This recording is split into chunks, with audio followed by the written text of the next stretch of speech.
네, 안녕하세요. 네, 반갑습니다.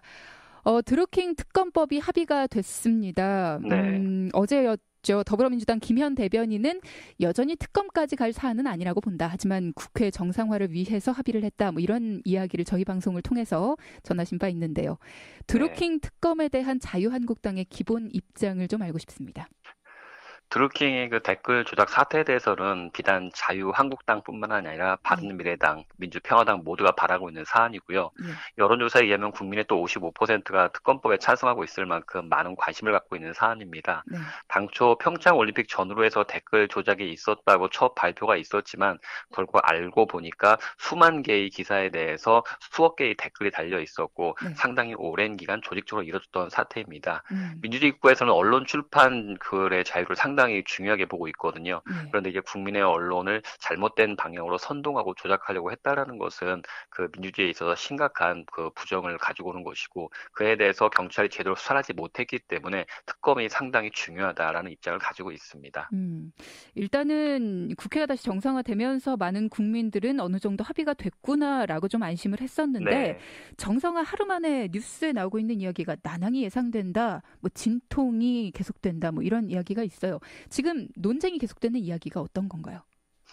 일단은 그 사직서 처리가 통과되긴 했었지만 예, 사직서 처리와 아울러서 이제 자유한국당에서는 패키지로 특검법까지 일괄해서 처리를 해야 된다라는 입장이었습니다. 네네, 그런데 이제 거기에 대해서는 18일 또는 20일 날 처리하자는 것으로 조금 이야기가 오고 갔었고요. 예, 구체적으로 특검의 시기라든가 범위, 어느 정도 기간이라든가에 대해서 아직까지도 제대로 좀 조율되지 못한 면이 있습니다. 음, 하지만 그런 면에 있어서는 특검의 이제 세부적인 면이 있기 때문에 예, 어쨌든 특검법을 통과시킨다라는 그 개략적인 합의는 있었기 때문에 예. 이러한 사항들에 대해서는 이제 구체적인 협의를 통해서 조율할 수 있지 않을까 그렇게 어, 생각을 합니다. 18일에 특검과 추경안을 동시에 처리한다라는 게 결정된 사항이 아닌가요? 예, 물론 결정된 사항이죠. 하지만 예. 그와 관련해서 이제 특검을 며칠 동안 할 것이냐, 특검을 어떻게 임명할 것이냐 그런 음. 문제, 세부적인 문제에서 약간의 좀 이견이 존재하고 있습니다. 그렇군요. 자, 어제 김현 대변인과 이야기를 나눴을 때 분명히 이런 말씀을 하셨습니다. 이번에 수사 범위가 확실하게 정해졌다라는 네. 말씀을 하셨습니다. 그런데 지금 네. 또 보면은 아닌 것 같아요.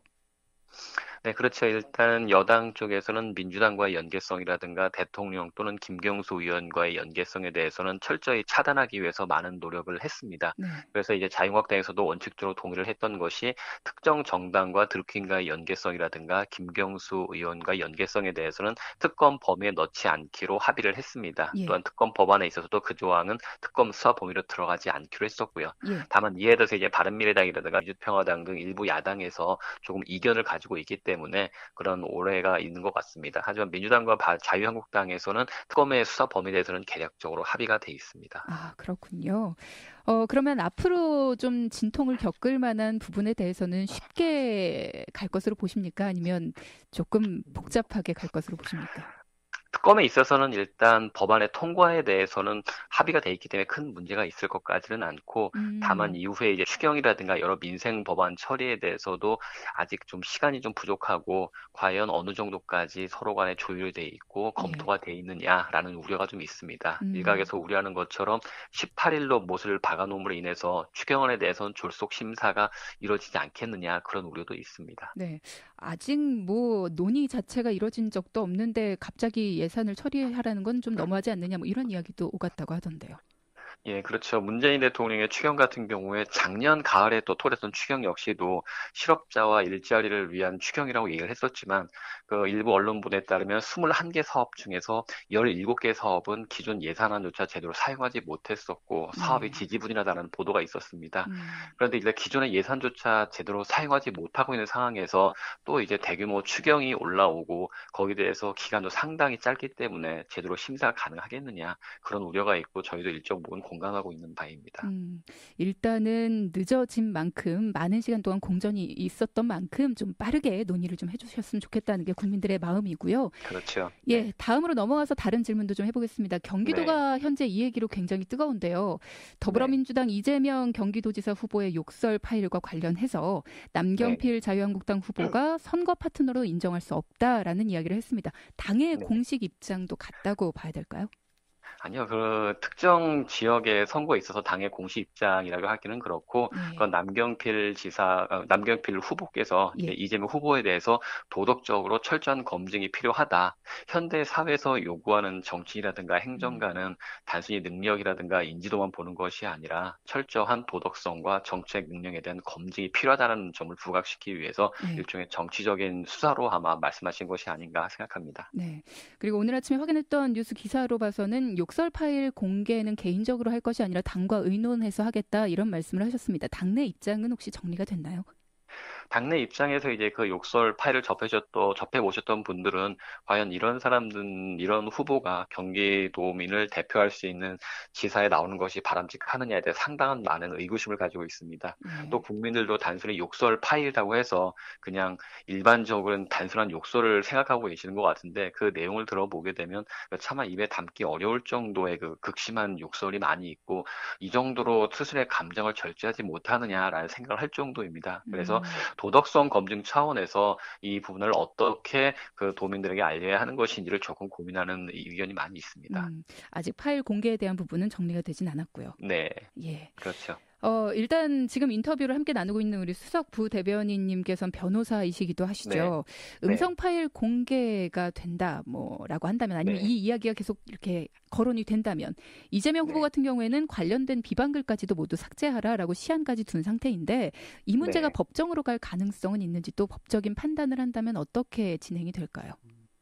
일단 이재명 후보가 그 자신의 형수에 대해서 개인적으로 욕설을 한 것은 불사의 대화이기 때문에 이재명 후보에 대해서 법적 책임을 묻기는 좀 곤란할 겁니다. 예.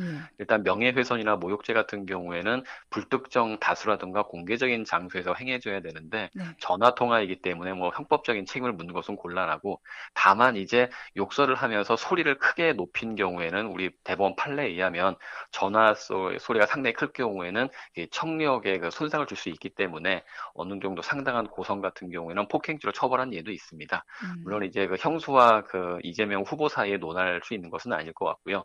근데 이재명 후보 같은 경우는 욕설 파일이 공개되면 특정 후보를 낙선하기 위한 것이다라고 해서 아마 법원에 가처분을 신청하든지 공직선거법상 여러 제재를 좀 검토할 것 같습니다. 네. 하지만 이에 대해서는 후보의 도덕성 검증 차원이라는 공익적 목적을 고려할 때 법원에서 또 일괄적으로 다 한다라는 것은 조금 신중하지 않을까 그런 생각을 좀 음. 해봅니다. 자, 그리고 당의 부대변인이시기 때문에 이 질문을 안 드릴 네, 수가 없을 것 같습니다. 사실 자유한국당 홍준표 대표의 예, 여러 가지 이 말씀들이 좀 화제, 논란의 네네, 중심에 좀 서 있는 경우가 많은데요. 네, 일단은 우리와 북한의 정상회담을 두고 남북 정상회담을 두고서 이 나라를 통째로 넘기시겠습니까? 라는 네, 슬로건을 또 사용을 하기도 했었고요. 그리고 네. 또 쇼다라는 이야기도 했습니다. 또 가장 최근의 이야기를 두고 말씀을 드리자면 문 대통령이 국민의 세금을 퍼줘서 북핵을 사려고 하는 격이다라는 얘기를 어제 바로 하셨어요. 네네. 네. 사실 이제 홍준표 대표 특유의 그분의 정치적인 화법이라고 좀 봐야 될 것 같고요. 물론 이제 음. 그것이 자유한국당 전체가 다 그런 식으로 생각하고 있지는 않습니다. 이제 네. 홍준표 대표 개인적으로 이제 정치적인 그 화법을 구사하는 데 있어서 조금 날것의 언어를 사용하고 있다. 그에 대해서는 당내 일각에서도 조금 이제 제1야당 대표로서 품격을 갖추실 필요가 있지 않느냐라는 의견도 있습니다. 음. 하지만 또 이제 그렇게 직설적인 화법을 통해서 메시지가 선명하게 전해진다라는 또 옹호 의견도 있고요. 네. 이제 그것은 이제 그분의 개인적인 정치적 화법의 선택으로 좀 봐야 될 것 같습니다. 음. 홍준표 대표가 이야기하고 싶었던 것은 남북 관계라든가 외교 관계는 철저히 실리주의적이지 그렇게 감상적인 평화로만 접근할 것은 아니다라는 데 좀 방점을 찍어야 될 것 같습니다. 음. 오늘 오전 속보에도 북한이 한미 연합 그 맥스 썬더 훈련을 이유로 해서 당초 제안했던 그 고위급 회담을 취소한다라고 예. 무기한 연기한다는 또 통보를 해왔습니다. 네네. 북한 같은 경우에는 정말 우리나라와의 뭐 평화의 봄이 온다. 그런 평화라는 것보다는 체제 보장과 자신의 안위를 위해서 모든 상을 이용하려고 하는 것이지 정말 민족의 감성이라든가 그런 평화에 대한 순수한 의도라고 보긴 좀 곤란할 것 같습니다. 음. 홍준표 대표는 그런 측면에서 철저히 실리 위주의 외교를 펼쳐야 되지 않겠느냐. 국제사회의 관계는 냉혹한 것이다. 그런 점을 좀 지적하려고 하면서 본인 특유의 그 날것의 화법을 사용했다라고 생각을 합니다. 그런데 선거의 슬로건으로 나라를 네. 통째로 넘기시겠습니까? 라는 부분에 대해서는 많은 자유한국당의 후보들 역시도 조금은 반감을 가지셨던 걸로 알고 있는데요. 지방선거는 이제 총선과 대선과 달리 예. 철저히 지역 일꾼을 뽑는 선거가 돼야 되는데, 나라를 통째로 넘기시겠습니까? 라는 슬로건은 지역 선거에 좀 맞지 않는 면이 있지 않느냐, 그런 의견이 좀 있었습니다. 음. 그래서 철저히 지방선거는 인물 위주, 정책 위주, 민생 위주로 가야 된다라는 의견이 좀 있었고, 그래서 경제를 통째로 넘기시겠습니까? 라는 슬로건으로 좀 대체를 하고 추가로 좀 했었습니다. 네. 자, 오늘 다양한 이야기 들어봤습니다. 자유한국당의 변환봉 수석 부대변인과 함께했습니다. 고맙습니다. 네, 감사합니다. 네.